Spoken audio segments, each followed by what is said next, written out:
this is a little bit sacrilegious. If you don't feel a little bit sick after a Passover meal, you're doing something really wrong. I love bacon. Also, if you don't have any leftovers, you're doing something really wrong. How about some swear words? Yiddish swear words. They're pretty fun. This is gonna be the shit. Schwartz. Passover is not the time to be feeding your sourdough starter. I'm not super religious. Very happy. No more in it for the tradition and the food. Pesach miracle. Everything is clean. How did she do it? It's just tradition. It's love. It's showing people that you care by feeding them. And there's nothing more nourishing than a bowl of chicken soup. It doesn't matter how religious you are or if you're a bit more secular like my family. Passover, Pesach, is when the entire family gets together. Everyone looks forward to it and the food is amazing. For us, it's more about ritual coming together. So it's a little bit sad to not all be sitting around giant trestle tables, but there's also nobody to tell me off if I fuck with the chicken soup, which is exactly what I'm planning to do. I'm taking a couple of recipes. One's from my grandma. One is from a relative. Look at all of that. That's the recipe for chicken soup. She says, this is the easier way. I won't even go into my way. It's too much. First, I've got the chicken. I went to the butcher and got a nice free-range chook. This goes in the pot first. I'm not going to wash it. I'm not going to do any of that. I'm going to go old school. So I'll leave all the fat, all of that stuff. I want all of that on. All the guts. I might just, it's got a bit of moisture in there, so I'm going to tip that out first. Excuse me while this goes in the sink. All the good bits are there, all the little organs, so that's good. I'm going to keep them. That's going in the pot. I'm going to go with 2 chicken carcasses. So these are just the bony leftover bits. And for extra flavour,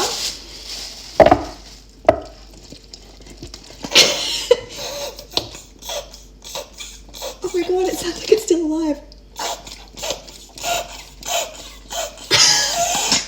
Oh. Anyway, enough of that. The other thing that you usually put in are a bunch of chicken necks. And I saw them sitting there on the counter, but she must have not put them in the bag. But thankfully I also got chicken feet. These are just going to go in. This is all a flavour thing. Cover this with water. 600, 1200, 1800. So I don't know, that was just over 2 litres. And then just some salt. This is a new one, so. Why did I make these things so difficult?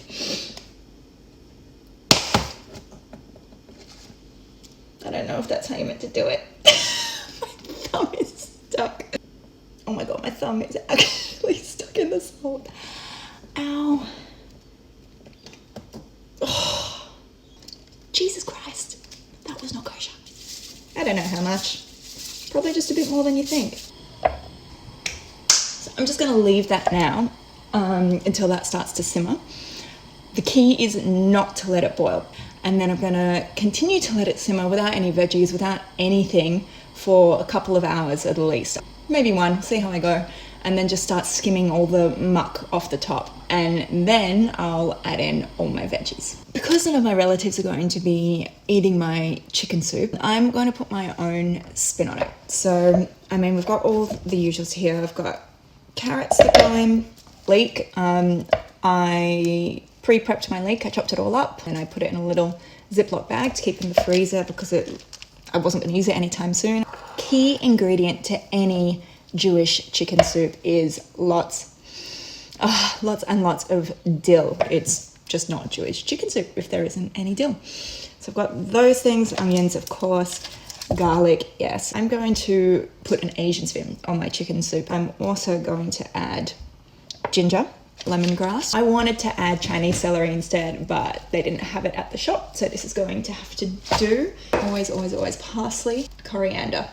Bit of spring onion. These were down to their little nubby bits, as you can probably see. I just put them in some water and I change that every couple of days and look, back to life. Instead of regular pepper, I'm using white pepper. You're just going to have to take my word on that. I'm also going to put some Chinese red dates in. These are a really, really common ingredient in a lot of Chinese herbal broths, meant to be good for your skin, you know, good for your cholesterol, good for everything. I just think they look good and taste pretty great when they soak up all the broth. Any Asian supermarket or grocer will have these. The other thing I would have put in my soup are parsnips, but they've got quite an earthy European taste to me, so I'm going to replace my parsnip with daikon, white radish. I'm going to prep all of these now, and by prep I just mean chop up so it actually fits in the pot. Quite happy about not peeling these because I just cry like a little bitch every time. There's just something so incredibly satisfying about that. Looks like a little cell alien. Right, so somehow all of that has to fit in my pot. All right, I think what I'm gonna do is I'm gonna cut up the chicken carcasses before it gets too hot and bubbly so that I can cram everything in there. All these fatty bits, that's the other thing, you want to keep them in there because they're full of flavor, and then that will eventually render down and separate, and you're going to need that fat, or schmaltz as we call it. Let's see if this works now. I don't feel like I have especially more room in that pot, maybe a little bit. The chicken soup is about to start simmering, so I'm going to show you what you do to get the scubby bit off the top, and also show you the amount of veggies that I have to try and fit in there. You can see that sort of scummy bit on the top there. That's what you don't want, the impurities floating to the surface. So all you do is you take something like this ladle, just try and get as much of that off as you can. If you check out the soup now, see how the top is clear and you've got a couple of little bits cruising around there, but nothing too serious.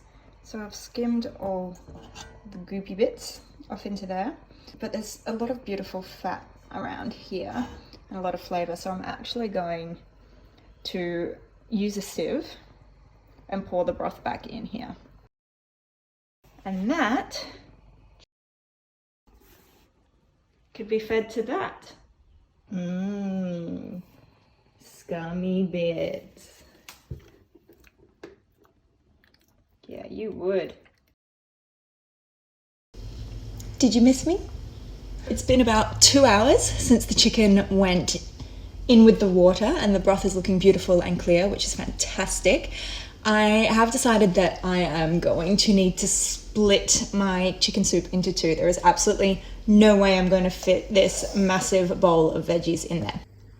See ya in 4 to 6 hours, but probably 4 because who can be bothered?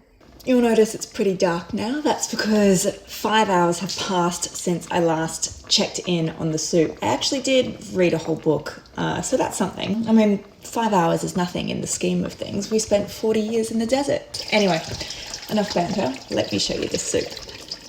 This is one of two, by the way. Now I am going to keep this chicken and use it. Break a bit up and put it in the broth. Can use it on salads, in sauces, anything really.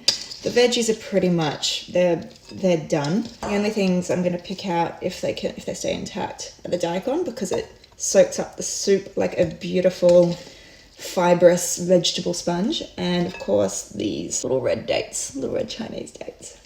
Take two, I'm practiced at this now. Yeah, here we go. A couple of splashes. Never hurt anyone. You want to see something gross?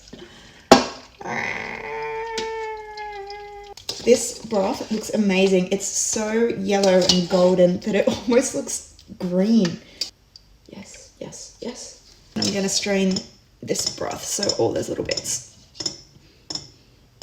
bugger off. This is the stuff that tradition is made of. Now let me show you this. Oh my God. Check out my clear, beautiful, fatty chicken broth. That is perfect. That is actually perfect. I'm so happy with that. This is all for me, by the way. My husband's pescatarian, so that's fun. Seder by myself this year. Cheers, I'm gonna try it. Oh my God, I did good. The chicken is so rich and fatty, and those bones and all of those bits and pieces that really taste just like Grandma used to make, except maybe even a little bit better. So now that I'm gonna be pulling apart chicken bits, we should probably talk about the actual Passover story. You know Moses, that cat? Yeah, it's all about him. There was a pharaoh in Egypt. He was worried that the Jews were going to take over, so he ordered that all the firstborns be killed. And Moses' mother put him in a basket, thought he'd have a better chance floating off down the river. Moses was found by none other than the Pharaoh's daughter. Eventually, when he was an adult, God came to him in the form of a fiery bush, and he needed to confront the Pharaoh and tell them to let his people go. Pharaoh, being a bit of a jerk, a bit of a power tripper, didn't want to just let all his slaves go. That would be the worst. He said, too bad, sorry Moses, the Jews are mine. God said, don't worry, I'll send some plagues. Locusts, flies, boils, darkness, locust, flies, boils, darkness, fiery, haily stuff. Frogs. There were frogs. I'm trying not to skip to the big one, which is death of the firstborn. Boils, locusts, flies, darkness, frogs, flamey hail, death of the firstborn. I should have listened more at Hebrew school. You know what? I'm gonna Google both of those things because I give up easily. I've just given up. Water turned to blood, lice, disease on livestock. I'm sure there was a more romantic term for it than that. Death of the firstborn. All the Jews were told that to avoid the death of their firstborns, they were to paint a cross in lamb's blood on their door. God, the spirit, whatever, who was taking the lives of their firstborns would pass over their front door, hence Passover. So Pharaoh's firstborn dies, very sad. The Jews, they start making their way out of Egypt. They go all the way to the Red Sea. They're running away. The Pharaoh and his soldiers and his men, they're chasing the Jews because he's the Pharaoh and he's a jerk. And then God parts the Red Sea for the Jews. The Pharaoh and everybody's running up. The Red Sea closes in behind them, killing them all. So, happy story. It ends with them wandering the desert for 40 years to find the Promised Land, which is a really long time. We exaggerate. Trying to think of other things I can share with you. All the best Yiddish swear words start with an S or a sh or a sh. I mean, you all know schmuck. Schlemazel is a good one. Someone, bad things happen to them. Schnorrer, tight ass. Shikker, they're drunk. Everyone's got a shikker of an uncle. At Pesach, Passover, or Easter. Definitely at Christmas. Schwarz, penis, dick. Schlemiel, clumsy, useless. Schlop, pathetic person. Pisher, you know, like a pisser, someone who wets the bed. Nafke, whore. It's not very PC, not very feminist. I should have said prostitute. Too late. Just use schmuck. Oh, all right. This liquid gold goes into the fridge, and then tomorrow the fat will separate from the broth, and that chicken fat is what we call schmaltz, and that's what I'm going to be using to make matzo balls and also chopped liver, my absolute favorite. Don't knock it until you try it. See you in the morning. Good morning, everybody. Welcome back to Passover, but make it Asian, where I am going to be making some matzo balls.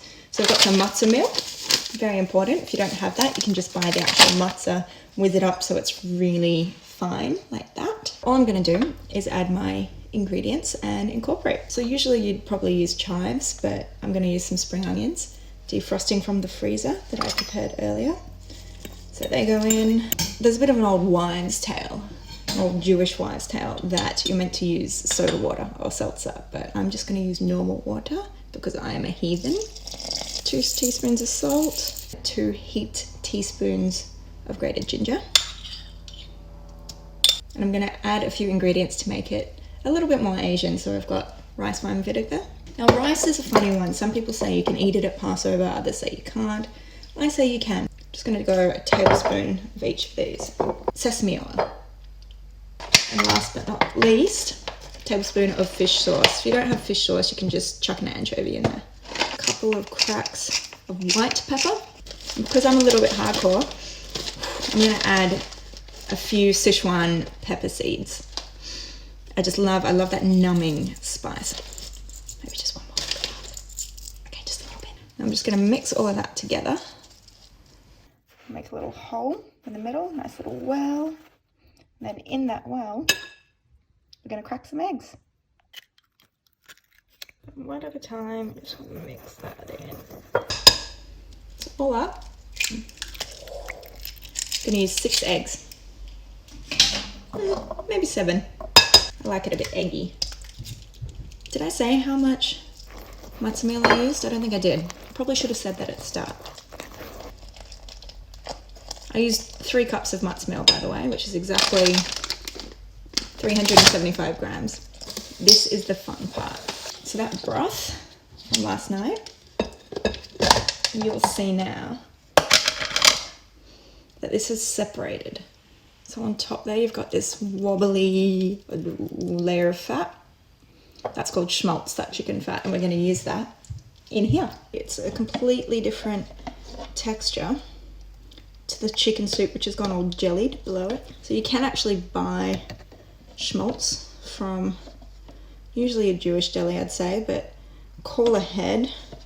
There's a good chance they don't have it. The other thing you can do is pick off all the bits of skin and fat before you put your chicken in the broth and just fry that off. Fat turns to liquid as it's rendering down, and then you can just pour it out of the pan. That's all schmaltz, that's all chicken fat. Yum. It smells like dill. It's going to be about half a cup. Ideally, you'd want a little bit more. You can always use vegetable oil, or even better, but definitely not kosher, butter. Let's give this a mix. This is going to be a hand job, I think. Sort of cookie dough consistency. I'll go with that. Bit of blackout.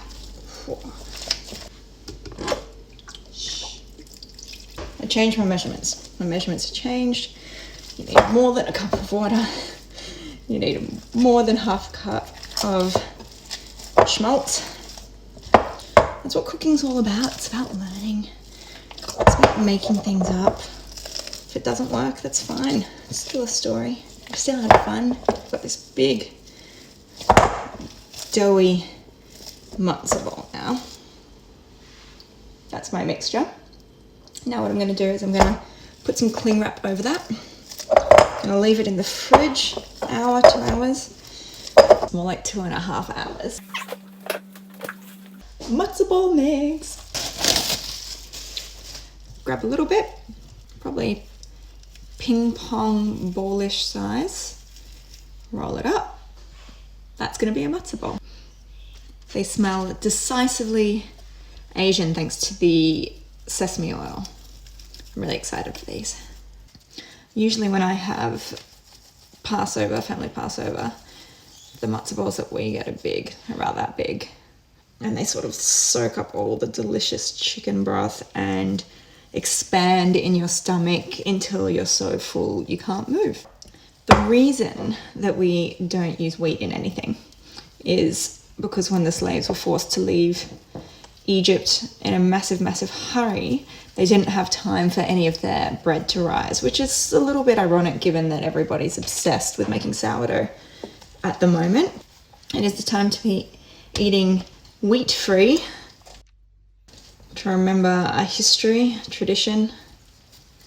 Matzo balls are ready to be cooked. If you've got heaps and heaps and heaps of soup, I would recommend cooking your matzo balls in your broth. I'm going to cheat and I'm going to use some stock powder. My grandmother used to make the best chicken soup in the world, and I found out only recently that she used to absolutely load it with stock powder. Alright, that's boiling away nicely now. So all I'm going to do is grab the matzo balls, plop them in. Do you know what? This is all for show. I find if you try and put one on top of the other, it sort of breaks that molten hot splashback and they just roll off nicely. The other thing that's important, so they get evenly steamed, put a lid on it. Moment of truth. Oh, look at them. They look amazing. So they've all completely expanded and they look really bouncy and fluffy. They really feel like if I throw it on the ground, it might bounce. Not going to try it. Yeah. I think these require a taste test. Little bouncy Jewish dumpling. Oh, the Sichuan pepper was a good move. They're good, they're not too dense. All matzo balls ever should from henceforth have Sichuan pepper in them. Now pretty much all you do is you grab your soup out of the fridge, put it in a pan, heat it up, and then you just plop in your bits and pieces, your matzo balls, some of the leftover chicken, definitely some dill, the Chinese red dates, and then you serve it. There's a version of chicken soup in every single culture, and I think that says a lot. It's got to be the ultimate dish to tell other people that you're thinking of them, that you want them to get better, that you want them to feel good. And I think that's really beautiful. Mum would eat it, and that's all that really matters.